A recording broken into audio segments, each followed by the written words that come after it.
पर एक होर वड्डी चीज़ है कि हुण बीजेपी हैडकुआटर तो एक वड्डी खबर है कि वो पुष्टि हो गई है। नैटवर्क 18 ने सब तो पहला एक गल का जिक्र किया कि देश के PM जा रहे हैं। हालांकि समा 7:30 का जो साढ़े को उस वे आया तो एक होर अपडेट आया है कि 6:30 बजे के नेड़े तेड़े PM बीजेपी हैडकुआटर पहुंच जाएंगे।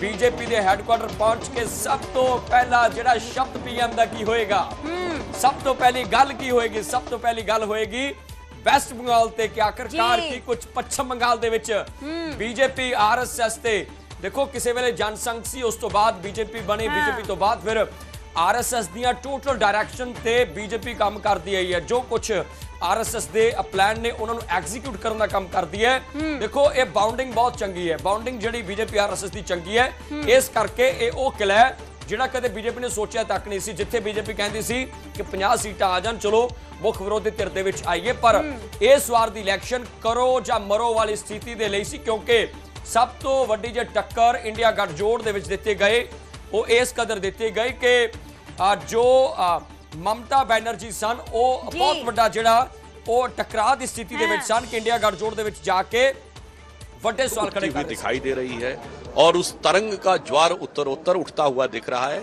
और हमें पूर्ण विश्वास है कि जब यह रुझान परिणामों में परिवर्तित होंगे तो यह तरंग सुनामी का रूप ले चुकी होगी।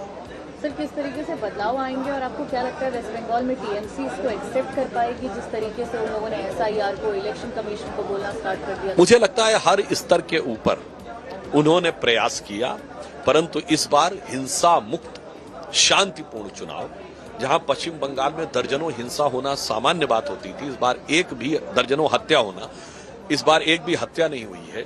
पूरी तरीके से चुनाव आयोग सतर्क था, एक एक जगह पे CCTV की लाइव मॉनिटरिंग हो रही थी। तो मुझे लगता है निष्पक्ष और निर्भीक चुनाव होने के कारण जनता ने निकल कर आकर प्रधानमंत्री मोदी जी के नेतृत्व में भारतीय जनता पार्टी की नीतियों के पक्ष में निर्णायक मतदान दिया है। और मैं कह सकता हूं, बहुत साल पहले अटल जी ने यह वाक्य बोला था, अंधेरा छटेगा, सूरज निकलेगा, कमल खिलेगा, सूरज पूरब से निकलता है। तो त्रिपुरा, अरुणाचल प्रदेश, असम में भी, उड़ीसा जहां पर सूर्य मंदिर है, और बंगाल। तो अब मैं कह सकता हूं पूरब में अंधेरा छट रहा है, सूरज निकला है और कमल खिलने वाला है।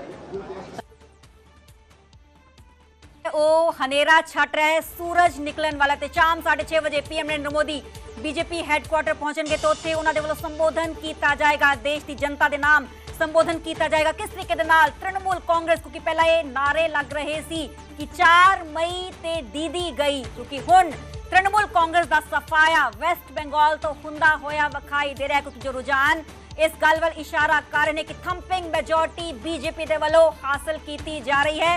ये रुझान थोड़ी ही देर नतीजा तक भी नजर आएंगे। तो शाम 6:30 बजे PM मोदी बीजेपी हैडकुआटर जाएंगे तो उत्थे बीजेपी वर्कर्स की पिठ उन्हां दे वल्लों थपथपाई जाएगी। दूसरे पासे जश्न का माहौल भी शुरू हो चुका है। स्पेशल तौर पर लड्डू जो ने वो बीजेपी बंगाल दे वल्लों बनाए गए ने, सबका विकास सबका साथ, इस नाल झालमुड़ी खा के भी ये जो सेलिब्रेशन है उत्थे की जा रही है। तो बिल्कुल बहुत बड़े अपडेट ने। हालांकि ये रुझान 11 बजे तो बाद नतीजों में तब्दील होने शुरू हो जाएंगे, पर जो काउंटिंग प्रोसैस है वो बिल्कुल जिहड़ा उस रोज चल रहा है, ये गल मननी पएगी, क्योंकि ऑफिशियल जिहड़े अंकड़े इलैक्शन कमीशन ऑफ इंडिया की वैबसाइट ते आ रहे हैं वो महज 2 या 3 या फिर चौथे राउंड की गलबात हो रही है।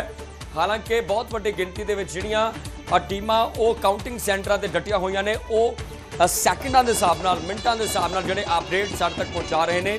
तो वो वैबसाइट ते ऑफिशियली तौर पर हालांकि अप टू डेट नहीं हो रहे अंकड़े, पर न्यूज़ 18 ते तुसीं ताज़ा फ्रैश अंकड़े देख रहे हो कि आखिर किस तरीके दे नाल सब तो पहला तुहाडे अपने चैनल, भरोसेमंद चैनल न्यूज़ 18 ने यह गल क्लीयर की कि इस बार पश्चिम बंगाल दे विच खेला हो चुकिया है। कारण सब तो वड्डा से कि एग्जिट पोल जिहड़े सी वो बयान कर रहे सन कि 8 दे विचों जो 7 ने उन्होंने गल क्लीयर कर दी सी कि बीजेपी की सरकार जिहड़ी पश्चिम बंगाल दे विच वो बनन जा रही है।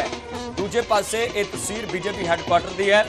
देश के वजीर आजम नरेंद्र मोदी पहुंच रहे हैं ਤੇ ਚਾਰ ਵੱਖ-ਵੱਖ ਤਸਵੀਰਾਂ ਤੁਸੀਂ ਦੇਖ ਪਾ ਰਹੇ ਹੋ ਵੈਸਟ ਬੰਗਾਲ ਦੀਆਂ, ਜਿੱਥੇ ਕਿ ਜਿੱਤ ਦੇ ਢੋਲ ਵੱਜਣੇ ਸ਼ੁਰੂ ਹੋ ਚੁੱਕੇ ਨੇ। ਦਿੱਲੀ 'ਚ ਕਾਂਗਰਸ ਦਾ ਜਸ਼ਨ ਲਗਾਤਾਰ ਜਾਰੀ ਹੈ।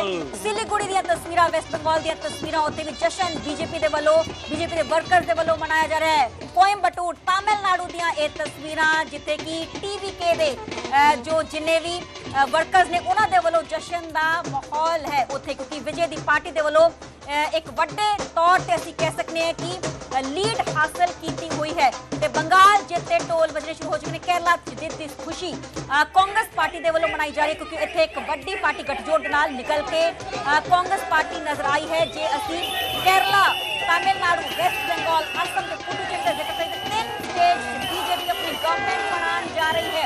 ये तस्वीरें सब कुछ बयान कर रही हैं, क्योंकि बीजेपी के आगू गदगद नजर आ रहे हैं। 5 तो 3 स्टेट बीजेपी अपनी गवर्नमेंट फॉर्म करने जा रही है। ये तस्वीरें बीजेपी हैडक्वार्टर के बाहर दियां ढोल बजने शुरू हो चुके हैं। दूसरे पासे ਵੱਖ-ਵੱਖ स्टेट्स ਦੀਆਂ ਇਹ ਤਸਵੀਰਾਂ ਨੇ, क्योंकि केरला कितना कितने बढ़त कांग्रेस जो अलायंस है उसके वालों बनाई गई है, इस करके जो उत्थे भी जशन कांग्रेस वर्कर्स के वालों मनाया जा रहा है। बिल्कुल सही, 11 ਵੱਜ ਚੁੱਕੇ ਨੇ। जिस समय का इंतजार सी 11 ਵੱਜ के ने